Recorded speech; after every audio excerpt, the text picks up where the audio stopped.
যাকে আমরা শিব শিব শিব বলছি, সেই শিবের সম্বন্ধে এই গ্রন্থগুলোতে এত নোংরা কথা লেখা আছে, এত বাজে কথা লেখা আছে, আপনারা ধারণা করতে পারবেন না। যদি বলি কখনো পড়েছেন, বলবেন পড়িনি। বলুন তো মায়েরা, যারা কদিন আগে শিবের মাথায় জল ঢাললেন, শিবের বউ কটা? কটা বউ? একটা বই না, একটা বউ। শিবের তো লেখা আছে কোনো পুরাণে 10,000 উপপত্নী, আবার কোন পুরাণে লেখা আছে 350 তার উপপত্নী। তাহলে না, স্ট্যান্ড নিলে কেউ শুনতে পাবে। তাহলে উপপত্নী যার এত, মানে পত্নী ছাড়াও যার উপপত্নী থাকে, বলুন তার চরিত্র ভালো হয় না খারাপ হয়? ভাই বললেন আমি নাকি অপবাদ দিয়েছি যে শ্রীকৃষ্ণের 16,000-এর বেশি স্ত্রী ছিল। সেই অপবাদ আপনাদের মহাভারতে লেখা আছে। এবং শ্রীকৃষ্ণের একজন নয়, 8 জন স্ত্রী ছিল। 8 জন স্ত্রী ছিল, তাদের মধ্যে রুক্মিণী ছিল। 8 জন স্ত্রী, তারপরে 16,100 যুদ্ধাবস্থায় তিনি 16,100 বিয়ে করেছেন, সেটা লেখা আছে মহাভারতের অনুশাসন পর্বে। সম্মানিত দর্শক মণ্ডলী, আসসালামু আলাইকুম। আশা করি সকলে অনেক অনেক ভালো আছেন। ইতিমধ্যে আপনারা দেখেছেন একজন হিন্দু পণ্ডিত, তিনি বলতেছেন তাদের ধর্মগ্রন্থের প্রত্যেকটা জায়গায় লেখা আছে যে শিব তাদের একজন দেব, শিব। তাই সেই শিবের যে পূজা করে এবং সেই শিবকে যে তারা পূজা করে, সেই শিবের চরিত্র এতটাই খারাপ ছিল, তারপরেও তার কেন পূজা করে? এদিকে আপনারা দেখেছেন শিব সহ শ্রীকৃষ্ণ, তারও কিন্তু চরিত্র খারাপ ছিল। শ্রীকৃষ্ণকে নিয়ে ডক্টর জাকির নায়েক সাহেব তিনি বলেছেন তিনি 16,000-এরও বেশি বিয়ে করেছেন। তাহলে তিনি কিভাবে ভালো মানুষ হলেন? দর্শক, সব মিলিয়ে আজকের এই ভিডিওতে আপনাদেরকে দেখাবো শিব এবং শ্রীকৃষ্ণ কেন এতগুলো বিয়ে করেছেন এবং তারা এতগুলো বিয়ে করেও তারা কিভাবে ভালো মানুষ থাকেন। দর্শক, সেই বিষয়ে গুরুত্বপূর্ণ তথ্য রয়েছে আজকের এই ভিডিওতে। যদিও কোনো ধর্মের বিরোধিতা করছি না, যা সত্যি তাই তুলে ধরছি। চলুন বিস্তারিত ভিডিওতে দেখে আসি। যাকে আমরা শিব শিব শিব বলছি, সেই শিবের সম্বন্ধে এই গ্রন্থগুলোতে এত নোংরা কথা লেখা আছে, এত বাজে কথা লেখা আছে, আপনারা ধারণা করতে পারবেন না। যদি বলি কখনো পড়েছেন, বলবেন পড়িনি। বলুন তো মায়েরা, যারা কদিন আগে শিবের মাথায় জল ঢাললেন, শিবের বউ কটা? কটা বউ? একটা বই না, একটা বউ। শিবের তো লেখা আছে কোনো পুরাণে 10,000 উপপত্নী, আবার কোন পুরাণে লেখা আছে 350 তার উপপত্নী। তাহলে না, স্ট্যান্ড নিলে কেউ শুনতে পাবে। তাহলে উপপত্নী যার এত, মানে পত্নী ছাড়াও যার উপপত্নী থাকে, বলুন তার চরিত্র ভালো হয় না খারাপ হয়? তার চরিত্র নিশ্চয়ই ভালো নয়। তাহলে তার চরিত্র কেমন ছিল? সে যাকে সামনে পেত তাকে ছাড়তো না। আর সব থেকে বড় লজ্জার ব্যাপার, জামা কাপড় শিব পরতো না। তাই শিবের আর এক নাম কি? দিগম্বর। শিবকে দিগম্বর, দিগম্বর মানে উলঙ্গ দেবতা। এইবার শুনুন, ওই শিব লাগবে তো লাগবে, কাদের পেছনে লেগেছে? যারা সপ্তর্ষি, সপ্তর্ষিদের ঘরে ঢুকেছে। সপ্তর্ষিরা ব্রহ্মার কাছে নালিশ করলো, হে পিতামহ, শিবকে আমাদের হাত থেকে রক্ষা করো, শিব আমাদেরকে অপমান করছে, এই জায়গায় তুমি কিছু করো। শিবকে পরীক্ষা করার জন্যে পিতামহ ব্রহ্মা মেয়ে ছেলে সেজে এসেছে। তার 2 দিন পরে সপ্তর্ষিরা গিয়ে জিজ্ঞাসা করছে, পরীক্ষা করে আপনি কি করলেন? শিবকে শান্ত করেছেন? পিতামহ ব্রহ্মা বলে উঠলেন, শান্ত করব কি? ও আমাকে মেয়ে রূপে দেখে আমাকে এরকম তাড়া করেছে, আমি বুড়ো লোক, পড়ি মরি করে শুধু নিজের প্রাণটা বাঁচিয়েছি। ও যদি ধরতে পারতো আমার অবস্থা আর রাখতো না। বলে তাহলে ও জব্দ করবে কে? বলে বিষ্ণুকে বলো, যদি ওকে জব্দ করতে পারে। সপ্তর্ষিরা বিষ্ণুর আশ্রয়ী হলো। এটা আমার মুখের কথা না, পুরাণের কথা, কখনো পড়ার দরকার। সপ্তর্ষিরা বিষ্ণুর আশ্রয়ে গেলে বিষ্ণু কি বললেন? বিষ্ণু বললেন, যেটা দিয়ে ঝামেলা, যা দিয়ে অশান্তি, ধরো কেটে বাদ দাও, ব্যাস সপ্তঋষি স্ত্রীরা মিলে, সপ্তঋষিরা মিলে বহু চক্রান্ত করে তার শরীর থেকে তার লিঙ্গকে বাদ দেওয়া হলো। কিন্তু ওই লিঙ্গের তেজ যেমন পৃথিবীকে ধ্বংস করে দিচ্ছে, বিষ্ণু বলল পাথর দিয়ে থেঁতে নষ্ট করে দাও। পাথর দিয়ে থেঁতা হলো, কিন্তু নষ্ট হলো না। পরে সতী যোনি রূপ ধারণ করে সেই লিঙ্গকে ধারণ করেন। এ যে বড় লজ্জার ব্যাপার। হে ভগবান বিষ্ণু, এই লজ্জা পৃথিবীতে লুকাবো কি করে? বলল বেলপাতা দাও, দিয়ে ঢাকা দাও। এই লজ্জা মানুষের দেখার দরকার নেই। শিবলিঙ্গের মাথায় বেলপাতা কেন দেওয়া হয়? যাতে এই লজ্জা ঢাকা থাকে। কিন্তু আমার সমাজের মা বোনেদের কোনো লজ্জা নেই। রাত্রে না খেয়ে থেকে 4 টাইম গিয়ে জল ঢালছে। ভালো করে জল ঢালো। আগে জানার দরকার কোন জায়গায় জল ঢালবেন আর কোন জায়গায় ঢালবেন না। আমি বলবো না যাবেন না, অবশ্যই যাবেন। একবার কেন, প্রত্যেক মাসে অমাবস্যার চতুর্দশী আছে, প্রত্যেক মাসে গিয়ে জল ঢালুন। কিন্তু বলুন তো, আশেপাশের যে গাছগুলো আমাদের অক্সিজেন দেয়, আমাদের ছাড়া পরিত্যাগ করা কার্বন ডাই অক্সাইড যারা অ্যাবজর্ব করে, সারা বছরের ভিতরে পাড়ায় কোন কোন গাছে জল দেন একটু বলুন তো। অ্যাকচুয়ালি যারা আমাদের উপকার করছে প্রত্যক্ষভাবে পরোক্ষভাবে, আমরা তাদের কারোর খেয়াল রাখি না। কিন্তু যারা আমার উপকার করে না, কোনো কাজে লাগে না, দুধ জল, গঙ্গা জল, ঘি, মধু, তাতে আমরা ডলে যাচ্ছি ডলে যাচ্ছি ডলে যাচ্ছি। আমার বলার উদ্দেশ্য এই নয় দেবেন না, কিলো কিলো ঘি দিন, কিন্তু কখনো কখনো গাছের গোড়াতেও তো জল দিন। এইসব সত্যগুলো জানানোর জন্য কে এসেছিলেন? আমার মহাপ্রভু। আমার মহাপ্রভু, এটা আমার মুখের কথা না, মহাপ্রভু ক্লিয়ার বলে দিলেন। ব্যাসদেবের লেখা কোনো গ্রন্থ পড়ে কখনো কৃষ্ণকে জানা যায় না। এর জন্য ব্যাসদেবের লেখা কোনো গ্রন্থ পড়া উচিত না। তাহলে আমরা ধর্ম করব কি দিয়ে? তাহলে আমাদের ধর্মটা কি?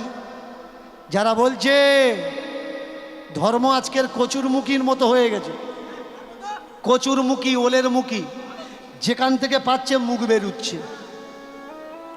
এ বলছে এটাই ধর্ম, ও বলছে ওটাই ধর্ম। এগুলো মুখী ভাই, ওলের মুখী, কচুরমুখী, এ ধর্ম না। ধর্ম কোনটা? ধর্ম হলো শাশ্বত, ধর্ম হলো সনাতন, ধর্ম যা শান্তি দেয়, ধর্ম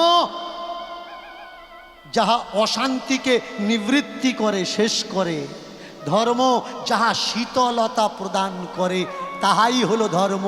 তাই মহাপ্রভু বললেন, আহা এসো এসো সবে মিল। মাননীয় জাকির নায়েককে নমস্কার। আমি লালচাঁদ আড়িয়ে, নয়াবাজ আড়িয়ে সমাজ মন্দির থেকে। সবার আগে রওশন লালজির কাছে একটি প্রশ্ন করতে চাই।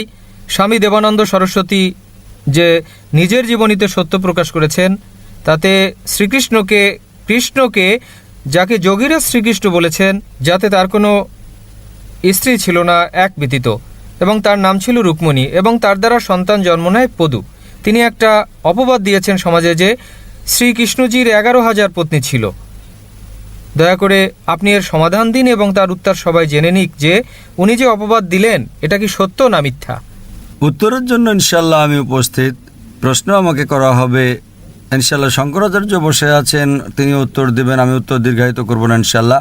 আমিও একজন ছাত্র আলহামদুলিল্লাহ, শুধু কোরআনের নয়, বেদ, মহাভারত, রামায়ণের ইনশাল্লাহ। প্রথমে আপনার প্রশ্নের উত্তর দেব ইনশাল্লাহ, তারপরে যা শঙ্করাচার্য বলেছেন তারও উত্তর দেব। ভাই বললেন আমি নাকি অপবাদ দিয়েছি যে শ্রীকৃষ্ণের 16,000-এর বেশি স্ত্রী ছিল। সেই অপবাদ আপনাদের মহাভারতে লেখা আছে। এবং শ্রীকৃষ্ণের একজন নয়, 8 জন স্ত্রী ছিল। 8 জন স্ত্রী ছিল, তাদের মধ্যে রুক্মিণী ছিল।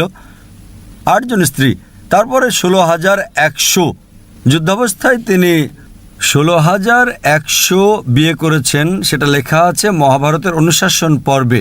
আমি প্রমাণ দিলাম কোনো ধর্মে, কোনো মাযহাবে যখন আপনি আলোচনা করেন, উত্তর দেন, কিতাব থেকে তার প্রমাণটা হওয়া আবশ্যক। আমি বলছি, কোনো স্বামীজি বলছেন কিংবা শঙ্করাচার্য বলছেন, তার ভ্যালু হচ্ছে 0। যদি আমি কিছু বলি ইসলাম সম্পর্কে, তার ভ্যালু 0। আমি প্রমাণ দেব কোরআন এবং সহিহ হাদিস থেকে। আমার আলোচনায় যতগুলো কথাই আমি বলেছি ইসলাম সম্পর্কে, তার প্রমাণ দেই অধ্যায় নম্বর সূরা মাইদা, অধ্যায় নম্বর 5, আয়াত নম্বর 1, কিংবা সহিহ বুখারী খণ্ড নম্বর 4, হাদিস নাম্বার 46। এই যে প্রমাণ আমি দিচ্ছি তা মহাভারতে লেখা আছে অনুশাসন পর্বে, যে শ্রীকৃষ্ণের 16,100 একসাথে না, আগে 8 ছিল, ওই 8 যোগ করে সর্বমোট হয় 16,108। তো 16,107 তিনি করেছেন যুদ্ধাবস্থায়, যখন অসংখ্য মানুষ মারা যায়। সেটা সে অবস্থায়, এটা অপবাদ নয়, প্রকৃত সত্য। যদি আপনি মনে করেন যে এটা ভুল, তবে তো মহাভারতও মানা ঠিক নয়। আমার আলোচনার পরে যারা আলোচনা করেছেন তার মধ্যে মাশাআল্লাহ শঙ্করাচার্য বলেছেন, তার আলোচনার প্রথমে একটা আরবি আয়াত তেলাওয়াত করেছেন, আয়াত আরবি লিখে পাঠ করেছেন এবং এক সংস্কৃত পাঠ করেছেন। আর তাদের অসংখ্য লোকই বলেছেন লা ইলাহা ইল্লাল্লাহ মুহাম্মদ রাসূলুল্লাহ। তারা পড়েছেন কালেমা শাহাদাত লা ইলাহা ইল্লাল্লাহ মুহাম্মদ রাসূলুল্লাহ। এতে করে আমি বুঝলাম যে শঙ্করাচার্য যা বলছেন তা মুসলমানদের ভালোর জন্যই বলছেন। আল্লাহ ভালো জানেন তার নিয়ত কি, আমি জানি না, আমি তার নিয়তের প্রতি সন্দেহ করতে পারি না। কিন্তু কারণ আমি একজন ছাত্র ইসলাম এবং অন্যান্য ধর্মের, আমার মাথায় আসলো খুব তাড়াতাড়ি যা তিনি বলছেন যে এই একটা কলেমা বেদের মূল বক্তব্য, পুরাণের মূল কথা যা তিনি বলছেন, তখনই আমার মাথায় সেই শ্লোক এসে গেল। এবং শঙ্করাচার্য একেবারে ঠিকই বলেছেন, তার নিয়ত কি তা আল্লাহ জানেন, কিন্তু তিনি একেবারে সঠিক বলছেন যে যদি আপনি হিন্দু ধর্মগ্রন্থ পড়েন, তিনি ঠিক বলেছেন যে হিন্দু ধর্মে নাম যে হিন্দু তা ব্রিটিশরা দিয়েছে, ইংরেজরা দিয়েছে। এই যে হিন্দু শব্দটা ইংরেজরা দিয়েছে, সঠিক শব্দ হচ্ছে বেদান্তবাদী বা সনাতন ধর্ম।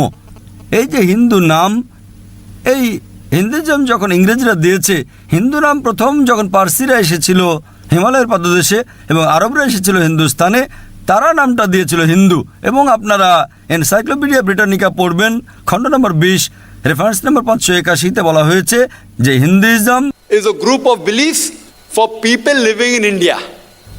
তো হিন্দুইজম যে শব্দটা তা ইংরেজরা দিয়েছে, সঠিক শব্দ হচ্ছে সনাতন ধর্ম। একদম ঠিক, সবচেয়ে বড় গ্রন্থ হচ্ছে হিন্দু ধর্মে বেদ এবং উপনিষদ, পুরাণ। যদি আপনি পড়েন ছান্দোগ্য উপনিষদ অধ্যায় 6 অনুচ্ছেদ 2 শ্লোক নম্বর 1, তাতে লেখা আছে Kam evidityam. ভগবান একজনই, দ্বিতীয় কেউ নেই। শ্বেতাসূত্র উপনিষদে লেখা আছে অধ্যায় 6 শ্লোক নম্বর 9, Nachasya kashij janitana chadipa. এটা সংস্কৃত উদ্ধৃতি, যার মানে হচ্ছে সেই ভগবানের কোনো রব নেই, নেই কোনো পিতামাতা, তার কোনো প্রতিপালক নেই, না বাবা আছে না মা আছে। তারপর দেখবেন লেখা আছে শ্বেতাসূত্র উপনিষদে অধ্যায় 4 শ্লোক নম্বর 19, Na tasya pratima asti. তার সমতুল্য কিছুই নেই। এবং সব গ্রন্থের মধ্যে বড় যা শঙ্করাচার্য তার আলোচনায় বলেছেন তা হলো বেদ।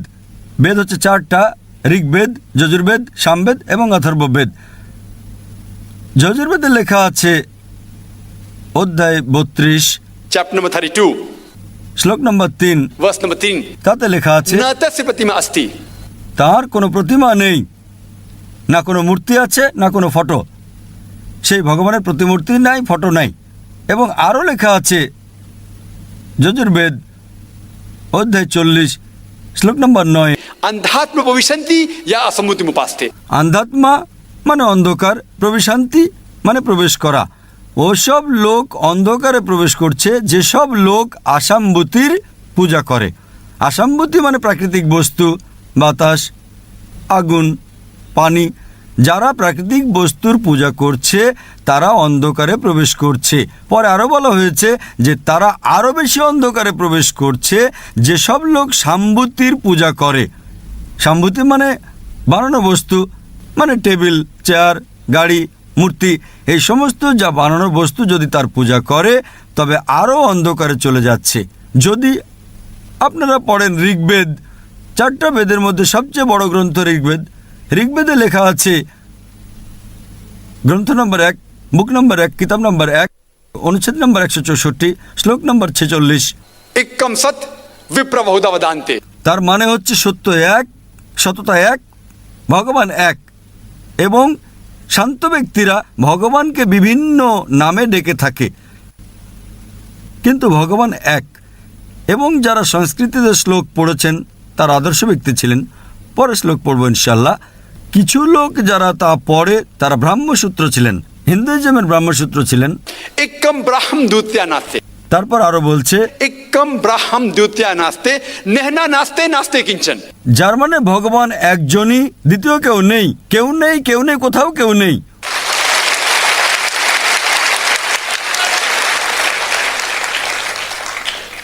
এটা সম্পূর্ণ ব্রহ্মসূত্র। সময় স্বল্পতার কারণে উনি অর্ধেক পড়েছেন এবং আমার মনে হচ্ছে যে তিনি আমার একটা আলোচনা শুনেছেন যার বিষয়বস্তু হচ্ছে হিন্দু ধর্ম ও ইসলামের মধ্যে সাদৃশ্য। হিন্দুইজম এবং ইসলামে আছে সমভাবে। এ হলো কালেমার প্রথম পর্ব, লা ইলাহা ইল্লাল্লাহ, আল্লাহ ব্যতীত কোনো মাবুদ নেই। এবং দ্বিতীয় পর্ব হচ্ছে মোহাম্মদ সাল্লাল্লাহু আলাইহি সাল্লাম, মোহাম্মদ রাসূলুল্লাহ, মোহাম্মদ সাল্লাল্লাহু আলাইহি সাল্লাম আল্লাহর রাসূল। যদি আপনারা পড়েন, এর উপর একটা লেকচার দিয়েছি, শুধু মোহাম্মদ সাল্লাল্লাহু আলাইহি সাল্লামের উপরে এর আলোচনা ছিল বিভিন্ন ধর্মগ্রন্থে, বিশেষ করে হিন্দুইজমে। এবং যদি আপনারা পড়েন পুরাণের কথা, তিনি বলেছেন ভবিষ্য পুরাণা পর্ব 3 খণ্ড 3 অধ্যায় 3 শ্লোক 5 থেকে 8, তাতে লেখা আছে যে এক ম্লেচ্ছ আসবে। ম্লেচ্ছ মানে হচ্ছে ফরেনার। আর যে ব্যক্তি আসবে তার নাম হবে মোহাম্মদ। সে তার সঙ্গীদের সাথে নিয়ে আসবে, যার মানে হচ্ছে সাহাবীগণ, এবং তারা মানুষদের দিশা দেখাবে। আর রাজা ভোজ তাদের সম্মান করবেন। আরও পড়বেন ভবিষ্য পুরাণা পর্ব 3 খণ্ড 3 অধ্যায় 3 শ্লোক নম্বর 10 থেকে 27, তাতে লেখা আছে যে এই ব্যক্তি আসছে ধর্মপ্রচার করতে, সত্য প্রচার করবে এবং তার অনুসারীদের দাড়ি থাকবে, মাথায় কোনো টিকি থাকবে না,